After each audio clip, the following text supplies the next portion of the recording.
Hey, let's give it up right here. This is my guy. Yes. I'm so happy to see you. Hey, gratitude is a skill, guys. But if you practice, it will give you a joyful life regardless of your circumstances.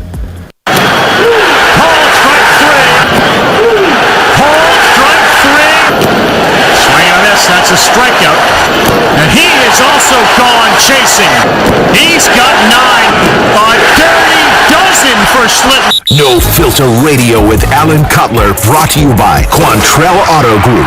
QuantrellForLife.com. Good afternoon. I'm Alan Cutler. Honored and pleased to be with you. Thank you so much for joining us.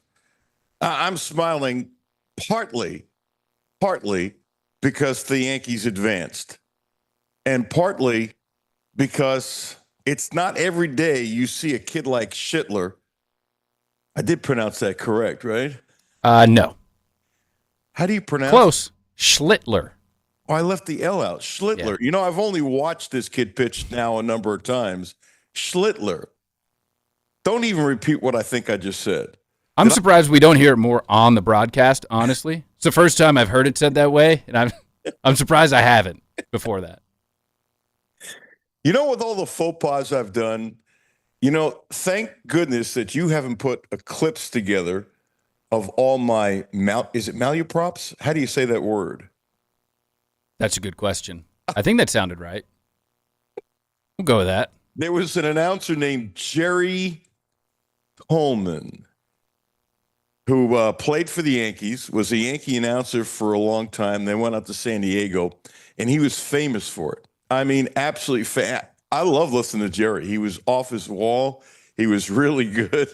Do you realize you could have, Jimmy, I'm not giving you any ideas. I promise you, you don't need any help from me. You could have put together really a funny 3-4 minutes of all the stupid things I've said with names and stuff like that. Yeah, the mispronunciations. Yes. Yeah. Yes. Look at it this way. You'll probably never work with anyone who's as bad as I am when it comes to that. Would you agree? Probably. I think so. I think it's safe to say. I'm going to guess Matthew is probably not even close to being as bad as I am. Would you say that's probably right? Yeah, no, he's pretty good with names. Okay. So anyway, the Yankees advanced. I don't know how far they'll go from there, but that was just a spectacular performance. And you know, not that the Reds need my advice, but I'm going to give it anyway. How do you pronounce this guy's name? Schlittler. Bingo. So the kid throws 98, 99, 100, 101 miles an hour. But what I find fascinating about him, and I know what I would do if I was running the scouting department, he didn't get drafted throwing that hard. And so what he did through working out and filling out, I would be looking for more young people that are like, what, is a kid 6'4"? 6'6". Is he really 6'6"? Yeah. I didn't. Okay. I would look for guys that are 6'6", that are long and lanky. And then whatever program that they put him on, put the next guy on the same program. And if you think about it, I remember reading a story, Jimmy, that he was throwing about he was throwing high 80s when he was drafted. And so nobody knew that he'd end up throwing like this, and it just came together. The other thing is, and this is scouting, this kid blanks out and does an unbelievable job of not letting distractions get to him. And that's a talent. That's a talent. And I think when you look at kids, you need to have a feel as to how good they are mentally. Now, you can improve tremendously, but he almost seems unfazed. And I like what Aaron Judge said after the game, that, you know, the first time he pitched, he did really well in Yankee Stadium, and he said he was busting his chops. Look, when Aaron Judge is busting your chops, first of all, it's in a kind way, but a needling way, which is famous in baseball and other sports as well. And how would you like to be a kid in your early 20s? You started in Double-A ball, right? And Aaron Judge is busting your chops, and you take it well. And so he was teasing, look, you got a standing ovation. And you know what he said first time? coming off the mound, Yankee Stadium, standing ovation, didn't even know it happened. He is so focused, not nervous, but so focused, he blanks out. It's a wonderful, wonderful trait. It really is. All right, we're going to do something a little unusual for this time of the day. Believe it or not, I'm working on something, and it's 50-50 I'll be able to say it, and I want to take an early break, and I want to tell you how my wife is in love with her Volvo XC60.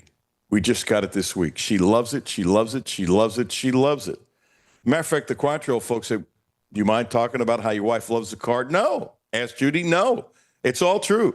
She's had a smile on his face all week that's been unbelievable. I can't believe that our family has a car that's that smooth. I mean, seriously, it's a hybrid. It's just off the charts. What I also like is now we've purchased, well, this is a lease, but we've gotten 3 cars from Quantrill, and the Quantrill Auto Group people, they are so good and so nice and so helpful, and that's just how they are. That's just how they are. And this didn't start when I started becoming a spokesperson for them. It started over a decade ago, which is why I went back, and then we're doing spots now for Quantrill Auto Group because I believe in them. And I think I've said this before, I will never do a commercial for somebody if I don't like the product. I'm just not going to do it. I don't think I'll get in trouble with LM, and if I do, I do, and I've already told them that. I just won't do it. So hopefully that adds credibility to what I'm talking about. I think with most people it would. So check out the Quantrill Auto Group, a special group of folks. It's been a business, been around here forever, and they've got that Outback. They've got the Subaru. Outback is a heck of a car now. I think you know that. Drive in from Danville or Cincinnati or Louisville, as we have folks listening in all those places, either online, live, or with podcasts. And it's worth driving in because this Quantrill Auto Group really takes care of you. 0% interest, 000 right now with the Outback for 36 months or 1.9% for 72 months. Check them out. The Quantrill family of dealerships. They are special, and they promise to give you the best in sales, service, and no gimmicks. Alan Cutler, 1300 AM, 92.5 FM. No Filter Radio with Alan Cutler, brought to you by Quantrill Auto Group. QuantrellForLife.com. Hi, this is Alan Cutler. Have a no-filter comment? Hit the text line, 859-381-1313. 859-381-1313. Hi, this is Alan Cutler. The Quantrill Auto Group has a great deal for this month. Subaru. The Outback is special, so check this out. 0%. That's right, 0% interest for 36 months. And if you want to spread it out to 72 months, 1.9%. What a deal. 0% interest for 36 months. Don't forget, the Quantrill family of dealerships is the right place to get your next Subaru, and they promise you the best in sales, service, and no gimmicks. Houchins Insurance Group is proud to partner with Auto Owners Insurance, a company that provides opportunity for independent agents to make insurance simple for their clients, offering risk management services that range from a renter's policy for your college student to home and auto coverage for your entire family. Houchins Insurance Group assures you that nobody works harder to keep you protected from life's uncertainties. Reach out to AJ Boss or Zach Bennett at 859-263-2771 to see if Auto Owners Insurance makes sense for you. I'm Kathy Binkaman. Over the holiday, there was an attempted fraud attack. My personal banker, Mary Rose, and I networked together, and the first thing that I thought of was I have to text her. And it was just within the next few minutes, there was an entire team that came together collectively. And that's just not the type of service that you typically get from your bank. That's Kathy's story. Now let's get to work on yours. Republic Bank. Time to thrive. Member FDIC.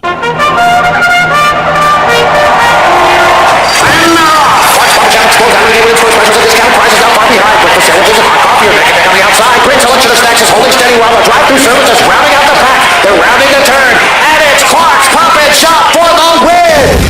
Get in the winner's circle with Clark's Pump and Shop. Stop by and pick up 5-hour energy shots, 2 for $4.99, or Rolade sticks. Buy one, get one free. Clark's Pump and Shop. Return, refresh, refuel. Back to No Filter Radio with Alan Cutler. Podcast. podcasts on Apple, Spotify, and Google, Monday through Friday. Welcome back. Jimmy, you might want to mark the tape because this will be our clip of the day that will go out all over the place. I have quietly been working on this story for quite some time. And I can tell you, the first time I heard this, I didn't believe it. And this was quite some time ago.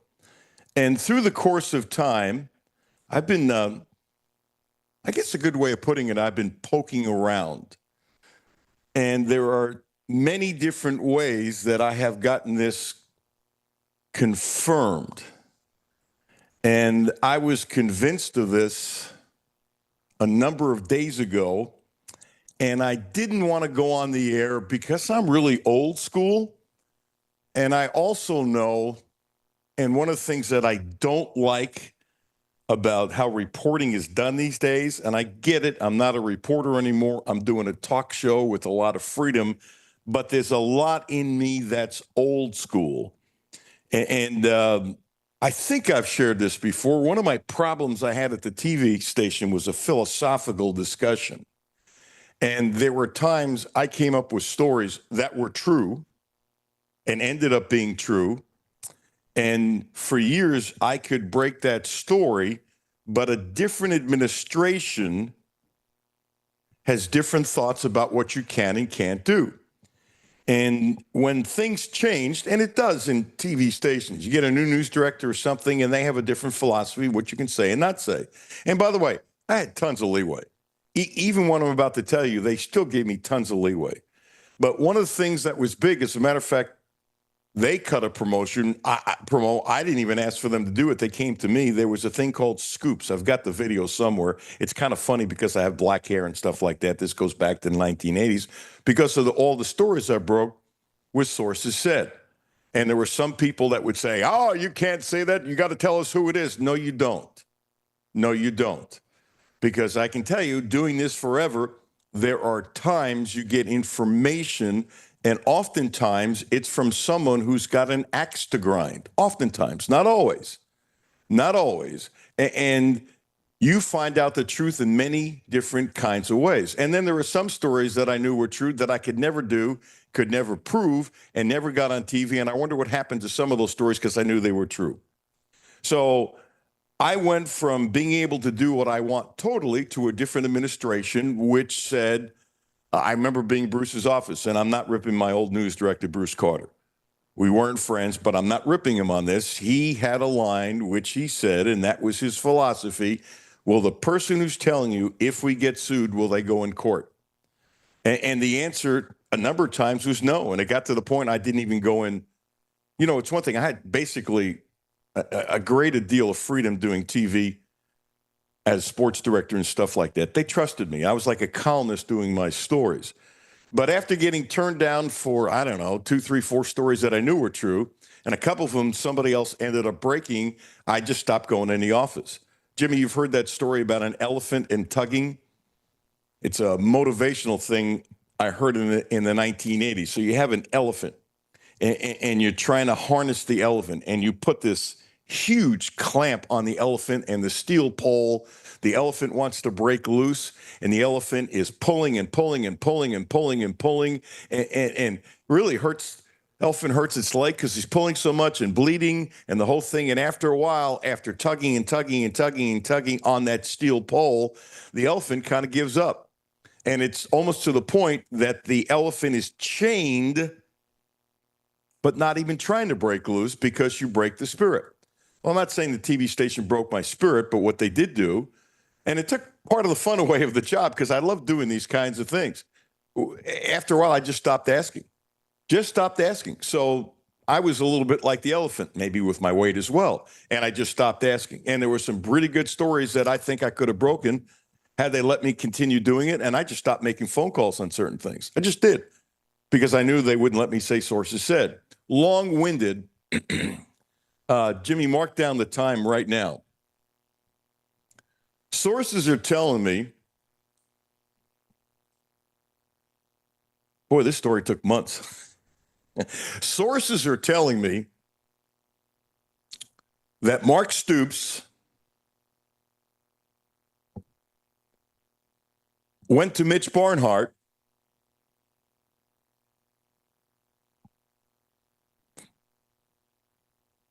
after the Tennessee game and said he wanted out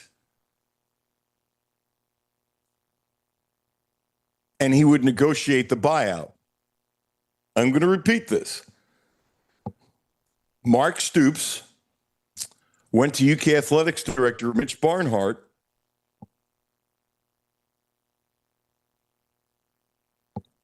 this is last year and said he wanted out and was willing to negotiate his buyout, and it never happened. Now, I'm going to guess this is going to become big, and I'm going to guess that a reporter after the Georgia game is going to ask Stoops, and it'll be very interesting to hear what he says. I could take a lot of heat for this. I could have a lot of people on social media ripping me. It's kind of all part of it. The story is true.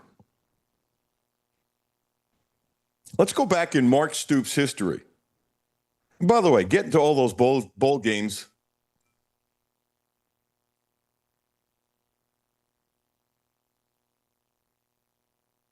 interesting. And I have to tell you that, Jimmy, I just got a text from one of my now numbered deep sources who said they've never heard this before. Okay. And trust me, I understand if Stoops denies it and Mitch denies it, whether it's true or not, I'm going to take some heat. I get it. I'm not doing it for publicity. I'm not doing it to get more people listening to the show. I obviously want more people listening to the show, and this is kind of what I do. So, Jimmy, I always listen to Stoops postgame, and we chop it up. It's going to be interesting tomorrow. Again, let me repeat. I am told that Mark Stoops was willing to leave UK and ask Mitch for a buyout to negotiate, and it never happened.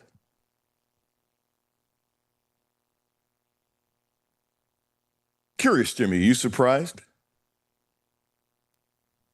That that's a surprising thing to hear. I don't think there would be any fan that would hear that and not be surprised. And to continue being brutally honest,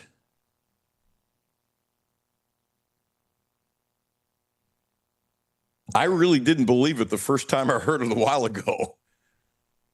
Because what has happened, there's a few things that have happened. And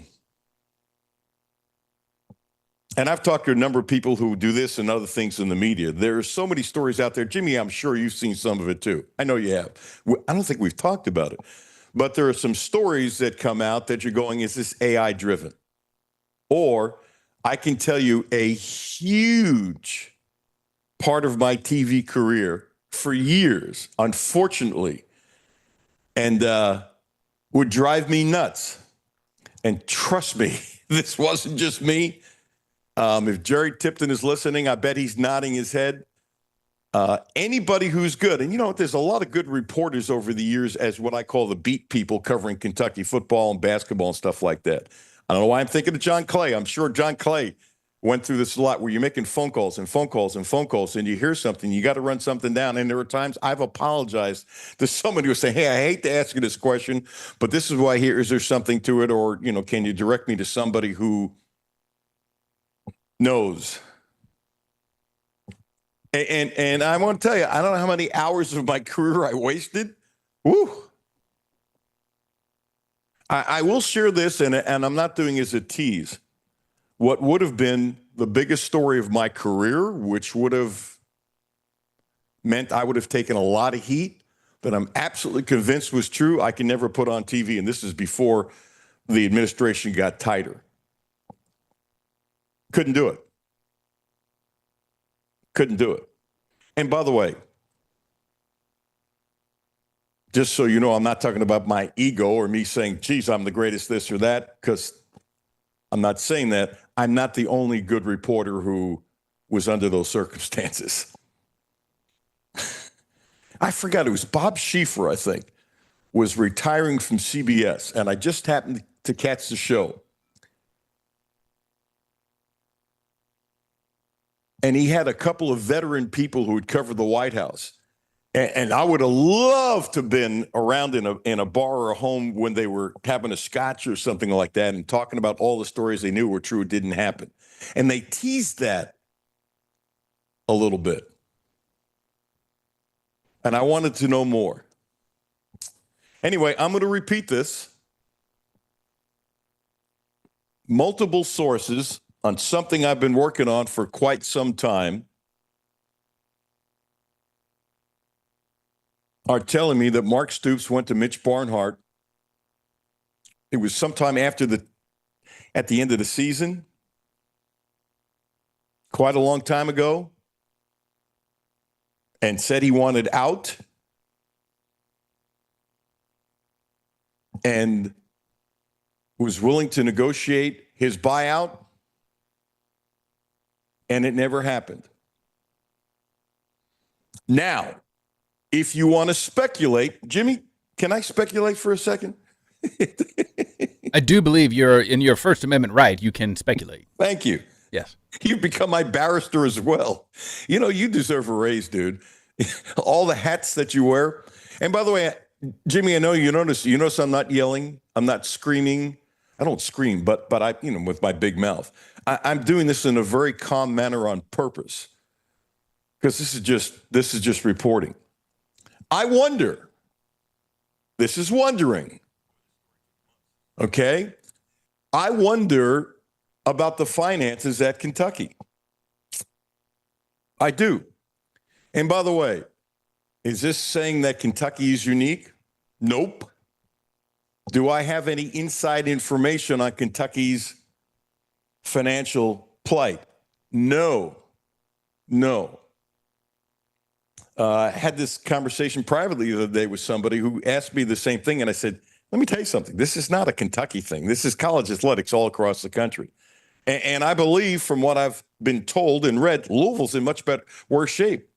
And I got to tell you, one of the things that I have complimented Kentucky for years is, and I don't know who started it. It's been going on a long time. I'm not sure if Mitch started it, and if he did, more power to him, or it happened before, that Kentucky was solvent. There are so many athletics programs that need money from the fund to exist for all their sports programs. And Kentucky always gave back, and I forgot the number. Kentucky would give back, Jimmy, I think it was a couple $1 million, $2 or $3 million, whatever it was. And it's nothing to sneeze at, by the way. They'd give back to the UK fund, which what president wouldn't love the athletics director for that? Because so many schools, the athletics departments drains the university, which, by the way, I've never understood. Seriously. If you have a deficit 1 year, whatever, but there's no reason all these athletics departments across the country, I'm getting on a tangent here, would be as bad as they are. And I don't know how the presidents allow it, neither here nor there.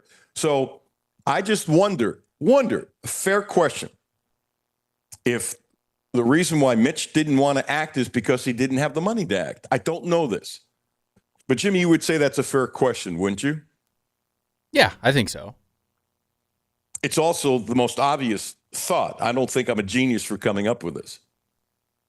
Okay, so I'm going to say this again. Then I want your reaction to this.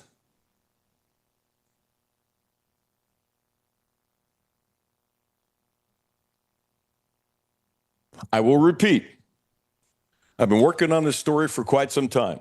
I initially didn't think it was true. Jimmy, I'll give you here's the word that I thought the first time I heard it. You ready for this? Tell me if you think this is silly. I thought when I heard this quite a while ago that this was preposterous. By the way, did I say that? Did I say that right? That is correct. That is a good word for it. That was my thought. Because you have to understand something. I hear all kinds of garbage. Now, when I retired, I stopped hearing garbage. And when I started the show initially, I didn't hear much. And as I think the audience has picked up and stuff like that, I'm hearing a lot now. Not, it's just interesting how things have changed in the reaction from people as thanks to you, this audience is growing. Anyway, let me do this straight, and we're going to take a break, and the great Mike DeCourcy will be joining us.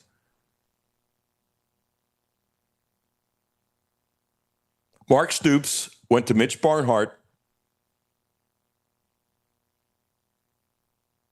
This is in 2024.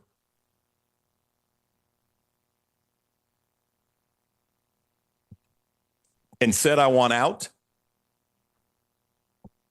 And offered to negotiate his buyout. And it never happened.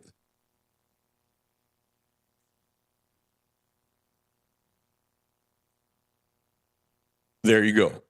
Going to be interesting tomorrow after the game, don't you think? I do wonder if it'll be brought up. Oh, I can't. Come on.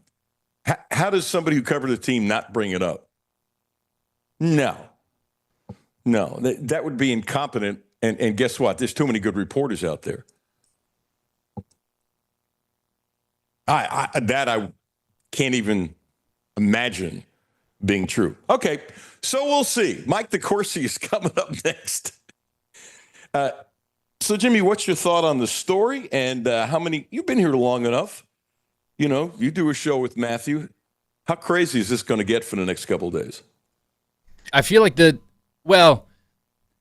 have a feeling I know how it will be addressed if it is brought up to Stoops. He'll just won't have an answer.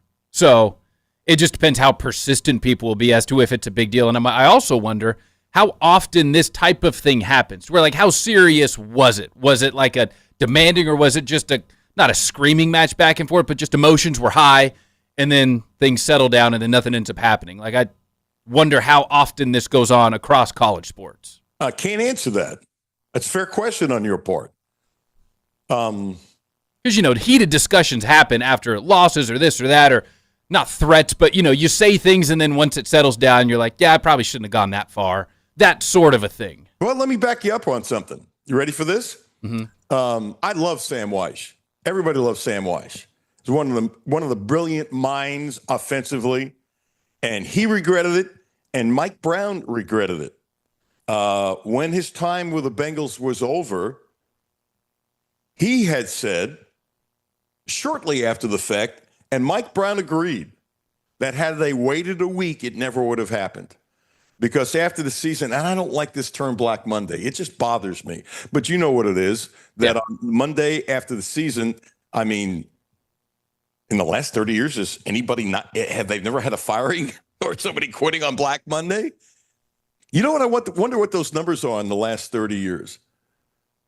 Got to be over 100 head coaches, wouldn't you think? I think that's a low number. Yeah, each year it's at least 3 or 4. Yeah. Every year. Yeah. And then maybe some sprinkled in a couple days later, that kind of thing. Can't answer that.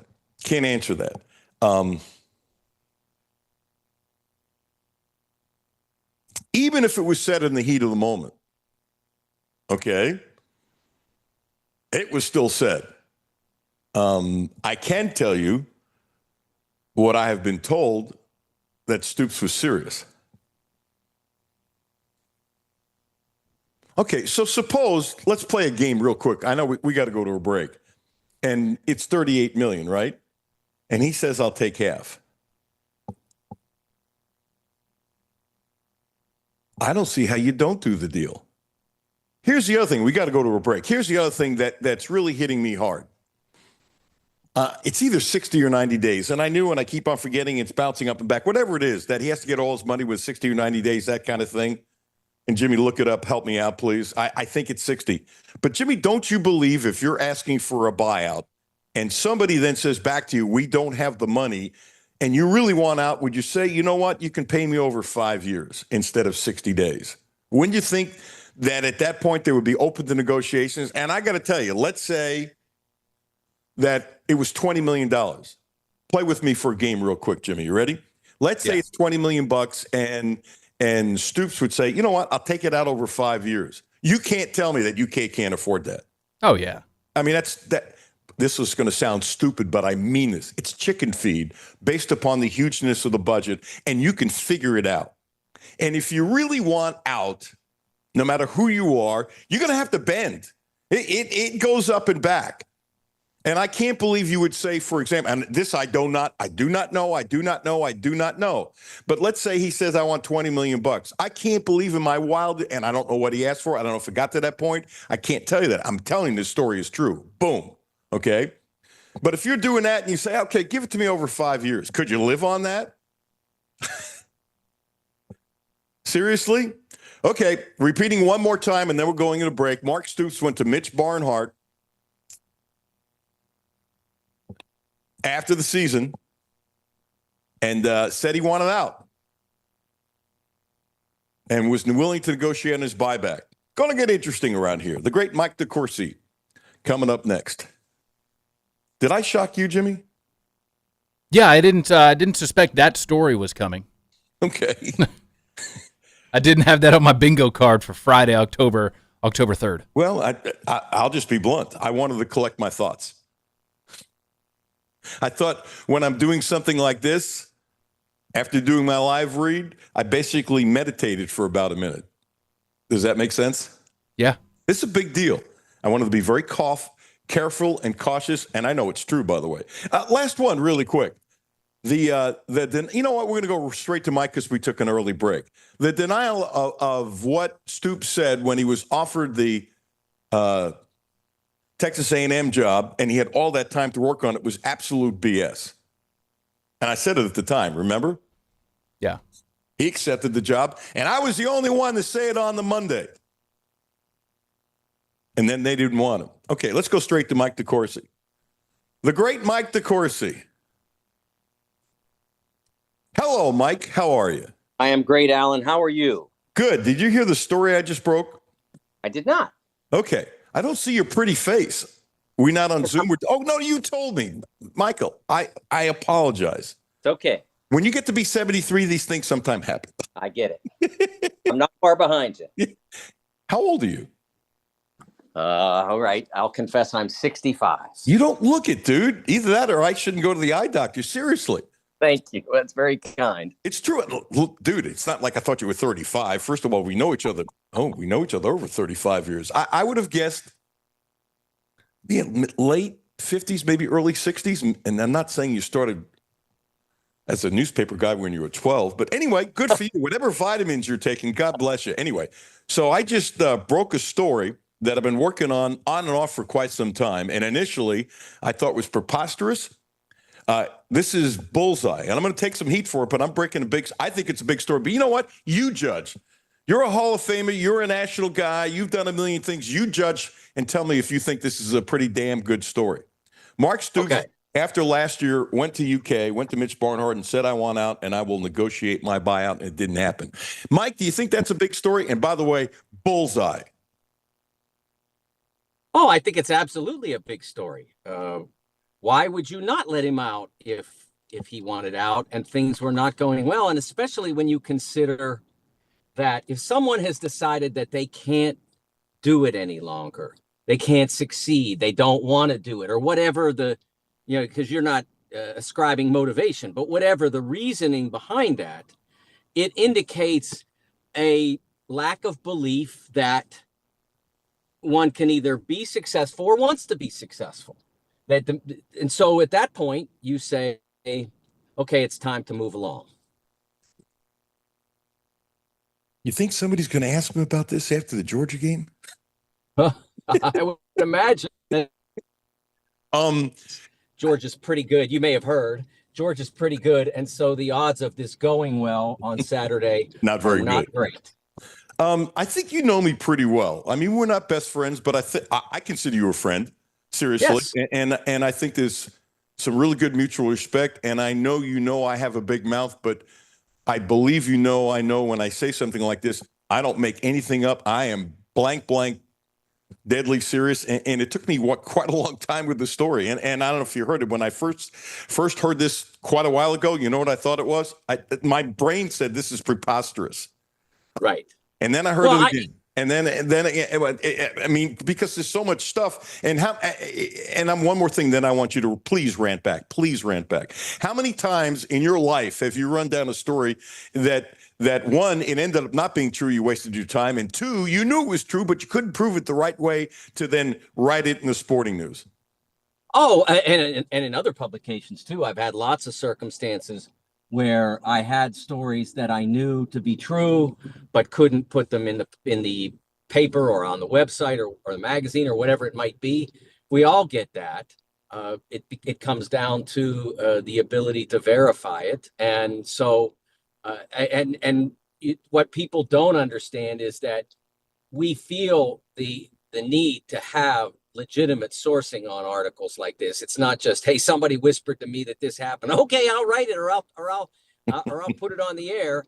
Yeah. You have to have some grounding in that. That's what reporting is. It's a skill, and not to. I don't think anybody who listens to you, Alan, doesn't know this, but I'll say it anyway. Of all the broadcast television people that I've encountered, you are among the absolute elite at doing the reporting, doing the story breaking type of reporting. So when you say this, I believe it to be true. Yeah, thank you. That's very kind of you, Mike. Thank you. I have a pet peeve that I bet you're going to agree with me. This is nothing we ever talked about. I can't stand, okay, the looseness of people saying things when they don't know what the hell they're talking about and they're throwing stuff against the wall. I can't stand it. It gives people like you and me, I'm not saying we're better than everybody else. I'm not doing that. But there's a standard that I grew up with. There's a standard that you grew up with that was basically pounded into our craniums. That's how I look at it. And when some stuff gets out there and it's just bogus, or you're going, huh? It gives us a really bad name. That's always, for decades, that's really bothered me. Does it bother you? Oh, of course. And what bothers me now in the modern journalism age is the closing in on articles. Well, they have it or they don't. Like this such and such is going to happen, or it's not going to happen. Closing in on doesn't mean anything, because closing in on means it hasn't happened yet, Alan. It could happen or it could not happen. And so that happens all the time in modern journalism, and how much traction it gets largely depends on the reputation of the reporter. But I just think that people who have those kinds of reputations can do better than closing in on. Bingo. By the way, let me throw more at you. And I had all these things I want to ask you. I said 15 minutes. Can you stay a couple minutes longer? I'm in the car for a little bit, so I can stay. Yeah, okay. Absolutely. And Mike, do me a favor. When you got to go, say, hey, Alan, I got to go. Please don't, I don't want to do that to you, but I had a list of things to ask you today. And this literally, I took a commercial break to gather my thoughts, because I almost started the show with 12 with it. And I'm thinking, do it, not do it, do it, not do it, do it, not do it. That. I mean, I'm just, and then the other side of my brain said, well, I can't say what I said to my brain, but say, it's true. You've been working on this forever. And so I took a minute in the break, basically meditating, gather my thoughts, and I did it in a calm tone of voice because to me, that was the right way to do it. So, yes. So the other thing, when I did it on the Monday, right after it happened, I was the only one to do it. He accepted the job. Stoops accepted the job at Texas A&M. Somebody else across town who has like 50 stations basically said I was wrong, and I ended up being right. I never got an apology. It's not a big deal, but I do like to, Mike, that I do like to do. Yes. Yes. I will enjoy doing that, neither here nor there. And so many people were anxious when he finally went to media days to talk how he would handle it. And it was such a denial. He worked on it and probably got help. I'm guessing he might have gotten help from the sports information department or something like that. And the denial, the way he said it, didn't say anything. Well, the people involved, I don't want to say. It was nonsense. And I got to tell you, I have former football players on my show who have said, stronger than me, by the way, that they haven't forgiven him for that, and the fan base hasn't forgiven him for it, because not only was he out the door, he was trying to put a staff together. Like, Well, I mean, honestly, though, Alan, if they were winning, they'd forgive him. If they were yes. doing the things that they did 5, 6 years ago, whatever the time frame is, they'd forgive him. But when you do something like that, and then your program starts to dissipate, or maybe even disintegrate, we may be at that stage. Then it's why would you forgive at that point? Because as a fan, you don't know how much of a role that episode played in the decline. And how many of the players on a team tuned him out? And I bet a lot did and a lot didn't. And let's say only a few did. Well, you know this really well. One of the things that Billy Martin said as a manager, I never forgot, you got 25 guys. It was actually 24 at the time. It does make a difference. He said, the 5 guys that hate you, you got to keep away from the 5 guys who really don't give a blank either way. And the 15 guys like you, the 5 guys who don't care, if the guys who hate you get to the 5 guys who don't care, you're screwed. Yes. Yes. And the other thing is, and again, like I said, these are all components of what role this could have played in the decline. The other thing is negative recruiting. Why would you go to Kentucky? This is not me saying this. This is the theoretical opposing recruiter. Why would you go to Kentucky? Stoops isn't even all in there. That's the kind of thing that is said. Look, they'll go a lot dirtier than that in certain guys will. That's easy to say because there's a basis for it. You don't even have to shade the truth. And so that can cost you a player or 2 players or the player who could be the difference in winning or losing. So all of that is a component of the suspicion. Again, no one knows why exactly a program goes from highly successful, especially by historical Kentucky standards, to struggling even by some of the years that have not been great in Kentucky football. This is not what UK has been for most of this century. Between Brooks, etc., most of this century they've been pretty good to really good, and on the occasion have been poor. And right now you're on the lower end of that scale. Mike DeCourcy, I like how you said you don't have to shade it. You just say, I'm assuming that this was used by some coaches. I going against, I can't imagine it's not. I mean, right. I don't want to go. It would be almost malpractice. Yes. If they did. Yeah. And you have heard, that'd be a great column that you could write anonymously to protect yourself and other people without giving names or schools or stuff like that. You could almost be a satire, but you would know it's true about different things that were said about a certain coach or a school in negative recruiting that you know are true, but you can't name the school and the players and stuff like that. You could write a great, Mike, all the years you've been around, all the people you know, you can write a great, I can feel your smile, right? I'm laughing, but I'm not, because, I don't like to engage in that sort of thing, especially, I wrote a column not long ago when Shedeur Sanders was drafted about how I think, for instance, the NFL draft has become just a debacle of negative information that analysts or reporters allow to be off the record, not off the record, but no attribution.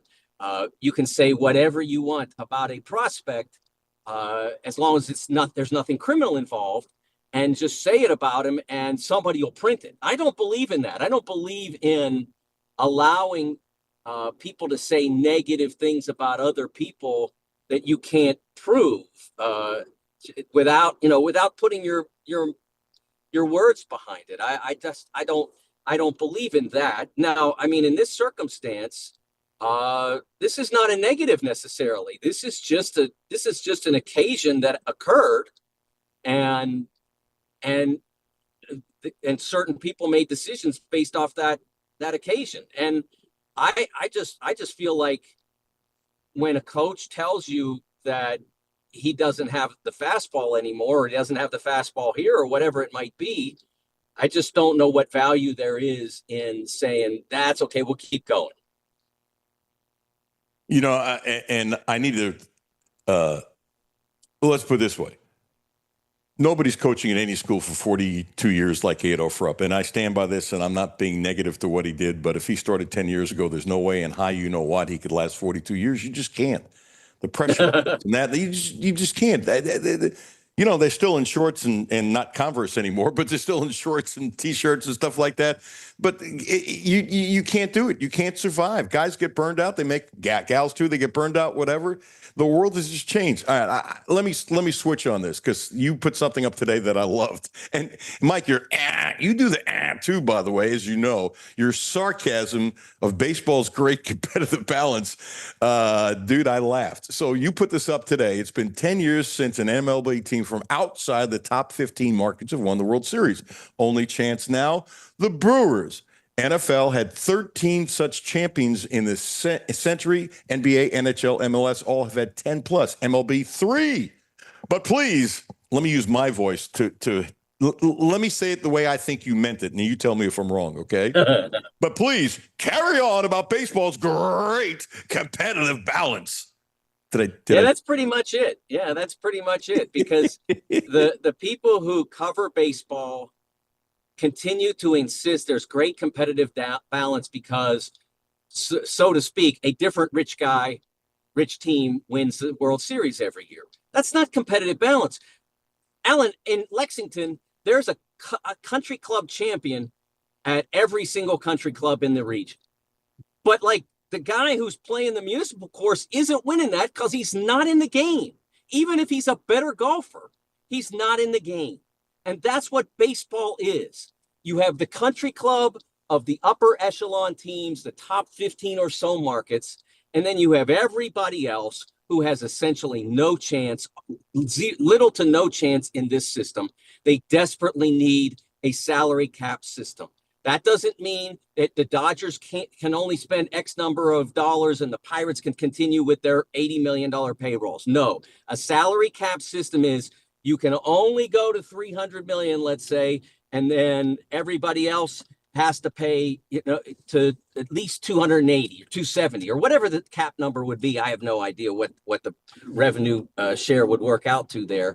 But whatever the cap number be, that's what we have in NFL, NFL, MLS, NHL, and a slightly altered version of that is now functioning like that in the NBA. And what all of them have is genuine competitive balance. We had Oklahoma City and Indianapolis play for the NBA title this year. That's like the number 33 market and the number 45 or something like that. In baseball, the Pirates have been in baseball for over 130 years, and they have no chance. And it's not just because their owner is cheap, as they say. It's not about that, because baseball talent is a finite resource. It's like great art, okay? Like there's only so many Juan Sotos, and there's only so many Van Goghs. And I could take every dime I have, and I still can't afford a Van Gogh because there's richer people than me that could go $1 higher or a lot more than $1 higher. That's the difference. And that's what those who cover baseball don't want to acknowledge. It's very unfortunate because the sport is not what it ought to be as a result of that absence of competitive balance. Ooh, that was a great rant, Mike. Did I get your blood going, dude? When it comes to baseball, it's always kind of boiling under there. I got you. Well, okay, so let me throw this at you. The only thing I'm going to slightly disagree, you can have an owner that's not cheap, and you can have an owner that is cheap. Okay, I think there's both spectrums. But I believe this, and you tell me if I'm wrong. If Mark Cuban, because there were rumors about that, and I'm picking on this because I lived in Pittsburgh, and you're a Pittsburgh guy at heart. If Mark Cuban buys the Pirates and he's got a deep well that he don't care about losing money, I believe the Pirates, one, would win. Two, I think Pirate fans are better than people think. They just don't want to. They just don't want to show up the lousy product. If all of a sudden Pittsburgh is kind of playing like Philadelphia, where they have a chance every year, you tell me if I'm wrong. Let me tell you something. I think that beautiful stadium in Pittsburgh, I think they would pack it. Steeler fans pack it. But Pirate fans, they're not cheap. They just want a legitimate hope. And so I think there's a different class of owner. There's the cheap. No. There's a medium, and there's a guy. Let's put it this way: if the guy who owns the Mets owned the Pirates, you're not gonna tell me that he's not going to buy the same talent, even though there's less revenue coming in, even though it's not the New York market for TV and all that kind of stuff. He's got to buy them as well. There's no owners that are doing that in any sport. None, not one. The Dodgers, in reality, are more frugal about their payroll than the Pirates are, because their revenues so dwarf the Pirates, their payroll does. And they dwarf it pretty good, but their revenue. Oh, I'm losing you, Mike. You going in a tunnel or something like that? I think we lost him, and I wanted to hear his comeback. Jimmy, what do you think? You make the call. Because if he wants to come back at me and disagree with me, I want to hear it. It's Mike. More. Mark Cuban is a really smart to have it burn. If he, you got me now? Well, I just got your back. Let's see if he'll continue. Because if you want to disagree with me, I want to hear it. Yeah. Well, what I was saying is that, first of all, that there's no owner in baseball that's doing that. The Dodgers, in reality, are even more frugal with their payroll than the Pirates are, because their revenues are greater than the Pirates at a higher rate than the payroll is greater. So there's nobody doing what you're saying. Nobody puts their Mike, own money into a baseball team. They put it in the. Okay, Mike, I got to let you go. Basically, for one, thank you. Hall of Famer, I would say give yourself a plug, but I don't know if we could hear it. Mike DeCourcy, you're the best. So he disagreed with me. And believe it or not, when there's a disagreement, not only do I want to shut him out, I want to hear it. Because this is a sports debate. So he basically said, now, Jimmy, whatever I heard, make sure you heard the same thing. He basically said there's no owner that's really doing it. Putting with the bottom as well. Okay. I will get back to Mike. I thought it was a very good debate. So very interesting. Very interesting. I've already had a couple direct messages from people I didn't expect. It's okay.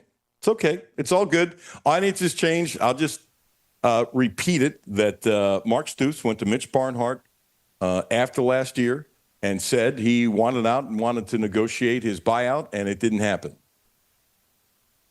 Didn't happen. And trust me, I'm not doing this for clicks. I'm not doing it to get more people to listen. I want more people to listen.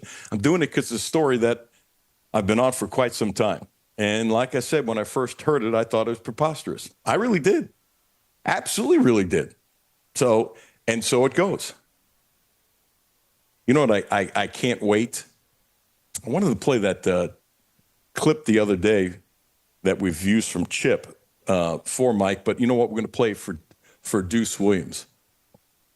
I'm curious what Deuce, I wonder if he's heard the show. I know Deuce listens every now and then. Tries to listen when he can. I'm curious what he thinks about actually both stories. So pretty interesting. Nobody's called the station yelling and screaming about me yet, have they? Not yet. All good. Blue Lotus Health, 859-533-0914, 859-533-0914. Now also providing a licensed massage therapist, acupuncture. My friend Ramon Carriega on Versailles Road. Please use my name. Ramon and Terry, they've helped me out a ton. That's the truth. I can just tell you my experience, and I'm straight up about when I talk about somebody I like, and I've said this today, and I've said this a number of times. I will not talk highly about a business in a live spot if I don't like the product or the business. I'm not going to do it. So hopefully that gives more credibility because that's who I am. Blue Lotus Health, 859-533-0914, 859-533-0914. With Jimmy being calm and cool. Would you say I'm calm and cool today? Yeah. Yeah. So what? Calm, cool, collected? Yeah, it's the way you present a story like this. I know some people yelling and screaming, but, got to go by what I feel. Alan Cutler, honored and pleased to be on LM Communications. Honored and pleased that we have folks listening in different parts of the country. Honored and pleased that this thing is growing thanks to you. Alan Cutler, 1300 AM, 92.5 FM. No Filter Radio with Alan Cutler, brought to you by Quantrell Auto Group. QuantrellForLife.com. Hi, this is Alan Cutler. Have a no-filter comment? Hit the text line, 859-381-1313. 859-381-1313.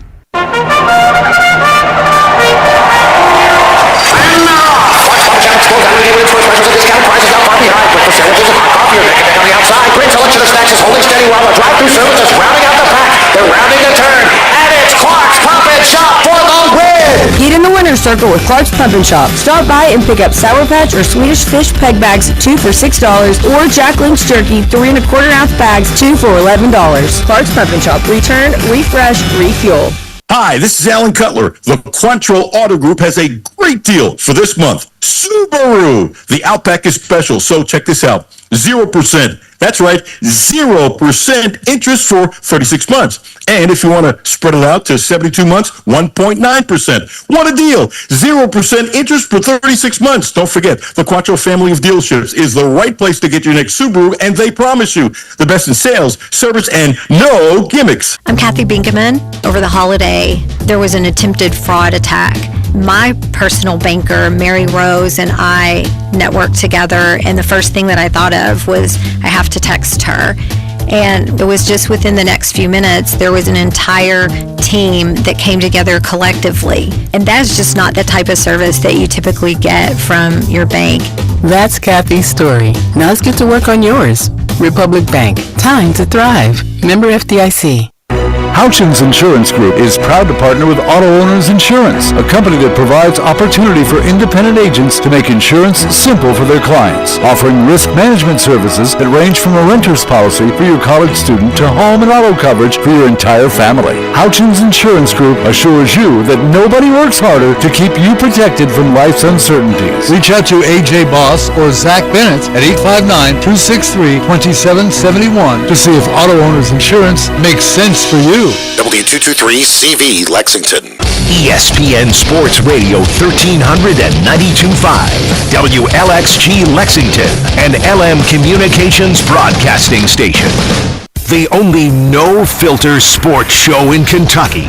It's the Alan Cutler Show with award-winning TV sportscaster Alan Cutler. And Duran pops it up, giving chase and making the catch and flipping into the Red Sox dugout. What a catch by McMahon! There were two parts of that play that I liked, Jimmy, not one. Are you surprised I'm saying two? Now I'm curious. Okay. One was a great catch. That's as obvious as nose on my face. And it was interesting. I read in McMahon's face, he's a great fielder. I'm not saying who's the best third baseman in all of baseball defensively, but if you're picking five guys, Jimmy, you're going to agree with me. He's one of the five. Yeah. Not hitting-wise, but defensively. I saw him. Maybe I'm reading into this, but Jimmy, you're perceptive about these kinds of things too. I saw him, look up, look at the dugout, and I felt like he's saying, oh, blank, blank, this might not be fun, but I got to go for it. Did you read that in his face? Yeah. Yeah, he's kind of got that, we're just going to send it and just see what happens. I got to go. Now, You know what I loved, and I'm serious about this? There was this crappy thing in baseball for what seemed like 100 years. And I think you're not too young, but Jimmy, there was a thing in baseball that when somebody was going into the opposing dugout, they moved back and would never help the person. So if you're in harm's way, screw you, you can get hurt, but I want to save an out. When I was a child, not even 10 years old, I've been that much of a geek on baseball. I started watching stuff in the late 1950s. Should I not have said that? To really date myself. I thought it was one of the worst things about sports. Worst things about sports. Because here's the selfish part. It goes both ways. So if everybody helps everybody else out, you know what? So there'll be a couple outs. And you can get, come on, you know this. this a little more padding than there was before, but it's awful. Did you see what Weiser did? The Boston relief pitcher, who I was ticked off when the Yankees traded him and just let him go. I loved his slider and curve, and I just thought he needed experience. And he's not the best relief pitcher in baseball. I was ticked. I was as ticked when he went to Boston as I was when Durbin went from the Yankees to Milwaukee. Now, you've heard me how many times complain about Durbin going to Milwaukee and how stupid the Yankees were. Have I done that 10 times? It's probably close. Yeah. Okay, whatever it was, I was that tick about Weiser. And because his ball really moved, he just had to get comfortable. And I don't think it's because he was a Yankee farmhand. As a matter of fact, some guys would say, screw you, you let me go, but now my career is in Boston. And he went over, put his two hands, and he caught his feet. I love it. I absolutely love it. Every team should do that. And do you notice nobody else even tried to help in the dugout except for him? Yeah, I did see that. And how many times have you seen that being done by someone else in the opposing dugout? In other words, the Yankees are going into the Boston dugout, or let's say Boston's going to the Yankee dugout. I don't know if the Yankees help. I don't know. I hope they do from now on. If they don't and they don't change, shame on the Yankees. By the way, say something about the Reds. Somebody comes into the Reds. Why do you want to see a guy get hurt? I mean, I don't understand this thing. Oh, let's be tough. You want to fall in concrete and maybe sprain your ankle and out 2 weeks and maybe ruin your season? I don't give a crap. Well, what goes around comes around. I really wanted to point that out. Can you, Matt? Have you remember other teams doing that to help out? Somebody has, I'm sure.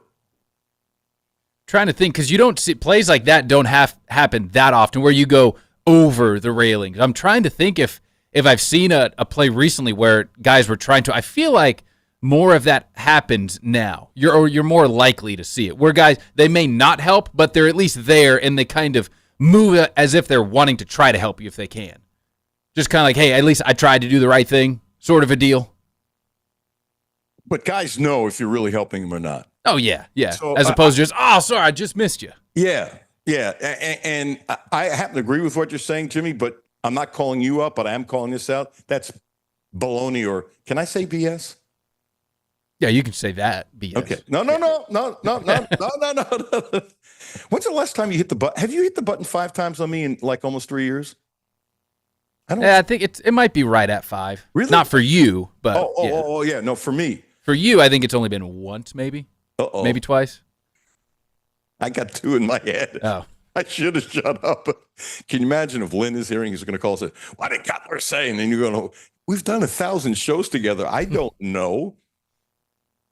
One just came out of my mouth, as I recall. And the other one, I thought I was okay and just said it. All right, we're going to do this. Audience changes. Want to play some sound. And if you're just joining us now, the story I broke, Mark Stoops went to Mitch Barnhart after last season and said he wanted out and was willing to negotiate his buyout, and it never happened. Mark Stoops went to Mitch Barnhart, said he wanted out, was willing to negotiate his buyout, and it never happened. So, Jimmy, would you say going to Leanne Pope right now is a change? I don't know how the hell you do a bridge, but we're going to do it. That's about as drastic a change as you could get, I think. I was thinking the same thing. You know, we both have a list in front of us, right? Look at the list. Is there anything that could be more drastic? No. Okay. This is courtesy of the UK Sports Network, and I will suggest to you that let me drive traffic for them. Not because I'm looking to kiss or you know what. Fair is fair. If it's good, it's good. If it's bad, it's bad. I don't give a you know what. So you're getting a free commercial because I think it's legitimate. I would suggest you go look at the interview. It's good. So let's go to Leanne Pope, and let's go to clip number 1. And I think this is pretty cool that Leanne Pope, and don't read into this that she had negative thoughts. I can see somebody doing that, and I don't, not only do I not think it's not true, but I didn't buy it at all. But you have certain premonitions about certain things. And, for example, I thought I'd have fun doing the show. Honestly, I'm having a lot more fun. And so, Jimmy, you've done this too. You go into something and you have a kind of thought. And then, I don't know if because I'm old, I went into it with a thought. And then I said, I'm going to be open-minded and let's see how this goes, which is what I did. And I'm glad I did. And I thank LM for that. But anyway, for Leanne Pope, courtesy of the UK Sports Network, Lexington is way better than, here's clip number one that she imagined. Mark has talked about Kentucky. We've been married 26 years. Our entire marriage, our girls have been properly brainwashed. And yet you don't know until you know. So there's only so much you can tell. I mean, like the first time that Go Big Blue busts out in the arena, and what that feels like, I'm like, so you just don't know until you know. When you say imagine, I did not imagine or anticipate loving Lexington as much as I do. When I lived in New York for years, every single time I landed in New York City, to this day, I get this butterfly feeling, which I attributed to New York, because we love New York. Mark and I are engaged there. He played with the Knicks. I worked for Letterman. We love that city too. Our daughters were born there. And so I thought it was a New York thing. But I get those same feelings when I land in Lexington. Like when we land, it just gives me that same feeling. So we have found a beautiful place to call home, and I'm charmed by Kentucky. So I didn't imagine I could love it so much. And then I also think, this last year our family has loved being around Mark's teammates. That's really good, and there's a lot in there. But being around Mark's teammates and how the respect is both ways is really good with families and stuff like that. And I don't know if we have the bite. We only have 3. We'll probably play a couple more next week. But the families of the recruits and how much she likes them. And a lot of that initially the credit goes to Mark. Because of the kids that he brings in, he vets them so well. So I'm not surprised to hear it, by the way. Look, anybody can make a mistake, but I will be surprised if there's a turkey among his recruits over the next 10 years. You like the word turkey? You think people can figure out what I'm saying? Yeah. Okay, I was going to play clip number 3, but Deuce is in, so we're going to go to Deuce. Ladies and gentlemen, without further ado, and like I said, that was courtesy of the UK Sports Network, and I'm telling you, it is worth going to listen to. So, Michelle, I got you some clips for hitting, and I should. I like helping promote people when it's good stuff. The one, the only Deuce Williams. How are you, brother? Man, I'm doing great. How are you? I'm good. So I know you scrambled to get here because you got other stuff going on. I appreciate your time. You know that. And stuff happens, so... if you apologize, I'm going to throw a pie in your face, is what I'm saying. It just happened. Well, I hate being late, and just had one of those things come up with work that I just couldn't get off of. I get it. Somebody wanted to do something with me today a little bit after 12. I go, no, I do a radio show. And it's not going to happen that time. Okay, so the big story is I want you holding on to your chair? I am big time. It's going to be, I'm sure it's going to be a little fiery today. I'm ready for it. So I've worked on this for quite some time. Okay. And initially, when I first heard it, I thought it was preposterous. And then I hear it again and again. I'm not saying I heard this 10 times because that's BS, and I'm not going to stretch it to what it is. But I have it in a way that with certain administrations in TV and news directors, I could go on and say sources say. So that what I do is I'm not taking something I hear and put it on. I'm just not going to do it. I'm old school. I'm going to do it a certain way. And so I'm telling you, sources tell me, sources, not every S you can count as a source. Sources tell me that Mark Stoops went to Mitch Barnhart after last year and said, I want out. And I will negotiate. Look, boy, if you're on YouTube now, your eyes just... Let's put it this way. Your eyebrows could have filled your bald head.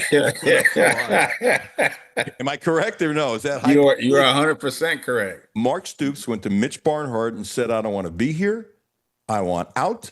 I will negotiate my buyout. And it didn't happen. Now, wow.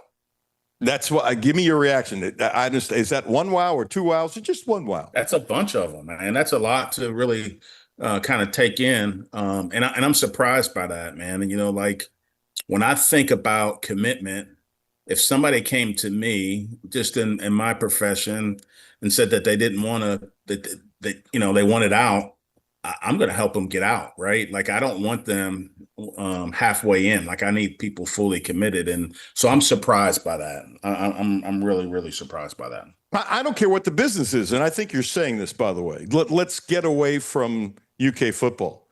If you don't want to be there, your heart's not going to be in it. It's difficult, and you need to help that person leave. Unless I'm speculating here. I do not know this. I'm saying this. I know the story's correct. That take that to the bank. Yeah. But I wonder if UK has money problems. In other words, why would Mitch want a coach to be here if he doesn't want to be here? Unless he's backed in a corner. Unless he didn't want to go to the president and say, "Hey, guess what? We're going to have to pay all this money because he doesn't want to be here, and I screwed up. I gave him the contract." Can you think of anything else that could be possible? I can't, but let's just think about it, man. Just I have logistics. Been. Think about it. I have been. I just can't see, and maybe I'm wrong that we have money problems. When you think about, we're paying Mark Pope, we're paying Stoops, and we've had all these renovations. I don't know, man. I just, that one is blowing my mind, but I am confident. And if I am Mitch and I'm sitting in his shoe and somebody is halfway in, I'm finding a way to get them out there immediately as fast as I possibly can. And by the way, I don't know they have money problems. One, two, but I will tell you, since I cover college sports, generally speaking, and read stuff that, you don't, and I'm not talking down, but you have an area expertise.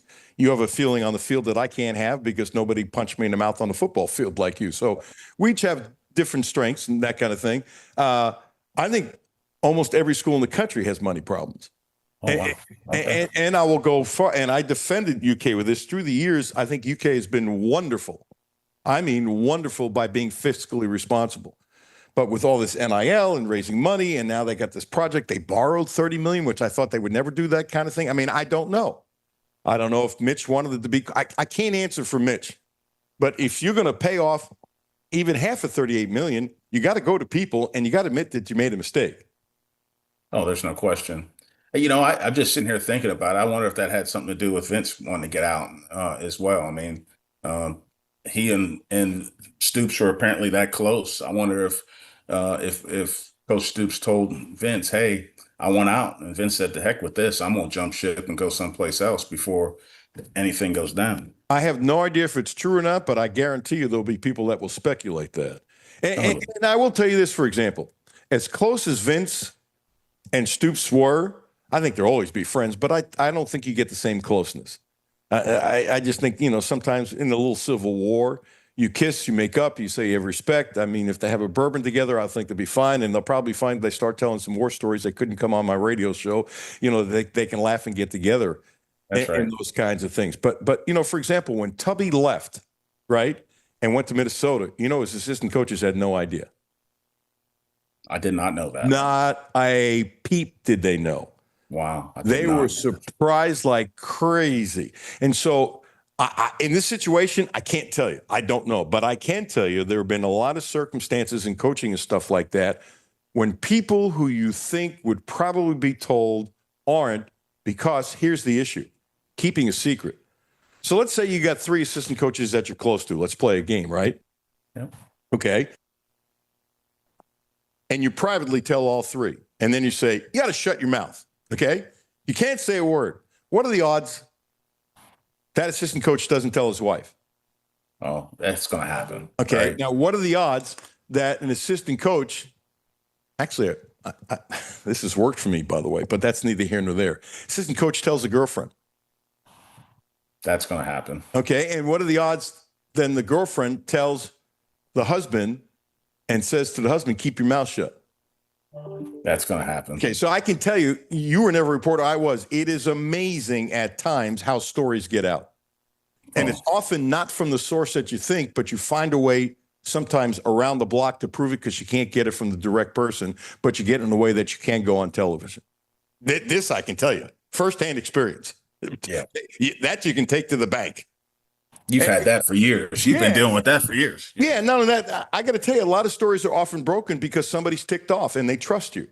It's amazing. Somebody ticked off has an axe to grind, and then you have to say source to say, because if it comes out that this person in the athletics director in the athletics office tells you something and it comes out, their job's in trouble. So when people say, oh, you got to give the source, no, you don't. You have to be honest is what you have to be.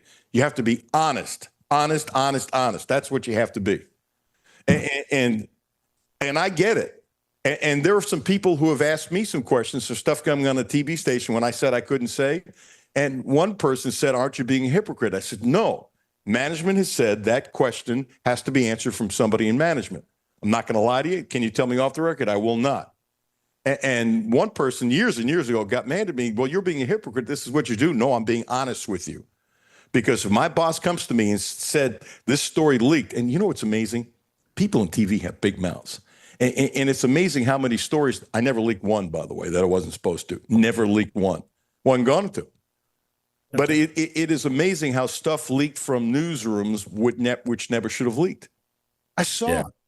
I saw it. And if I ticked off a couple of people, I'm just being honest. You know, one time it was kind of like, only one person in this newsroom speaks for and by the way, that didn't happen often. But okay, I don't give a you know what. And then I wasn't the only one getting phone calls. There were about 3 or 4 of us getting phone calls, anchors, you know, stuff like that. Hey, whatever. Sorry, like to help you, can't. Can you tell me if it's right or not? Can't do it. I play the game too. Can't do it. Anyway, I don't go on a tangent, but it's all part of it. So now that you've had a little time to think about it, what's your thought process?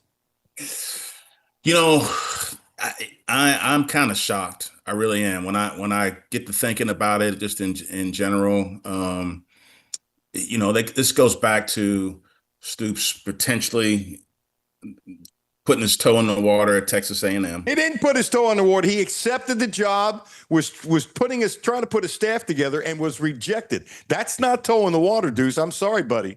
I was kindly putting it out there. So you have that scenario out there on that Monday. Nobody else did. Don't wait a second, Deuce. This is me. I know. I'm so we have filter. Yeah, so we have that scenario. Okay. By the way, if your dad's listening, is he mad at me right now? No, he's happy. He wants it no filter always. Oh, you know what? I was going to say your dad will call you up and say, Cutler was right, won't he? Yeah, he will. He'll say, "Come on, man. You know that. You know that wasn't right."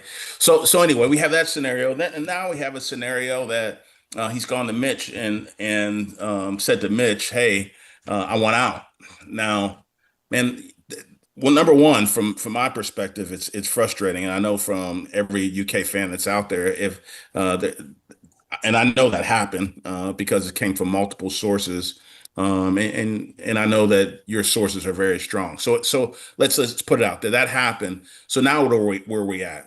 Where we're at with a football team that is not performed the way it has for the last couple of years. We got a coach that wanted to leave and now has gone and said he wanted out, but we didn't find him a way out. It makes for a very frustrating process right now. And quite honestly, I guess I want to throw this out there for you is where do we go from here? Like, what do we do at this point, being, you know, well into the season with somebody that potentially doesn't want to be here? There's no potential. He doesn't want to be here. Okay. That sucks. But you know what? And I say this respectfully. I think he's trying. He might be forcing himself, but I think he's trying hard. I don't believe he's mailing it in. And I say that out of respect to Mark Stoops. And I know there'll be some fans who saying, well, he's not trying. That's why they lose. I don't buy that. And that's out of respect because coaches have to have short memory. You know, as soon as the A&M think he wanted to blow over and get back to work, it's in your head, but you can push if you need to push. And I agree with that. I don't think that Coach Deuce will lay down, not one bit wise here, but it does make me frustrated if he doesn't want to be here. Like I want to get somebody that wants to be here and wants to win right now. Okay. Jimmy, you got the Chip? Okay, we've been playing this all week for folks like you. I'm ready for it. Oh, you are? Now, that's not as strong as me telling you that I know that Mark Stoops went to Mitch and asked that he wanted out and asked for a buyout and was willing to negotiate a buyout. It's not that strong, okay? But this is pretty strong. It's gotten a lot of play on social media and stuff like that. I want you to listen to this carefully, which I know you will, but I'm also telling you to listen to every word, which you're going to do anyway. Silly me. I'm sorry, Deuce. I shouldn't have to say this, but Chip Rupp does my show all the time. I don't know if you know Chip or not. I don't know Chip, but I listened to a little bit of the snippet that I think you're going to play. Okay, I bet you have. But I shouldn't have to say this, but I've said it before. I'm going to say it. He loves Kentucky. It's not just Kentucky basketball where his grandfather has his name on rubber. He's a Kentucky boy who loves Kentucky. I shouldn't have to say it. But I'm gonna cheat and just tell you straight up front. I think what you're about to hear, and I think from what you're saying, you heard it anyway. I think he's the majority, not the minority. That's what I believe. I can't prove it, Deuce, but that's my feel, and that's what I do with the feel thing. This was Chip Rupp. What was it? Monday, Jimmy? Tuesday? I don't remember. I believe Tuesday. If Jimmy says I believe Tuesday, I'm betting it was Tuesday. Here's Chip Rupp.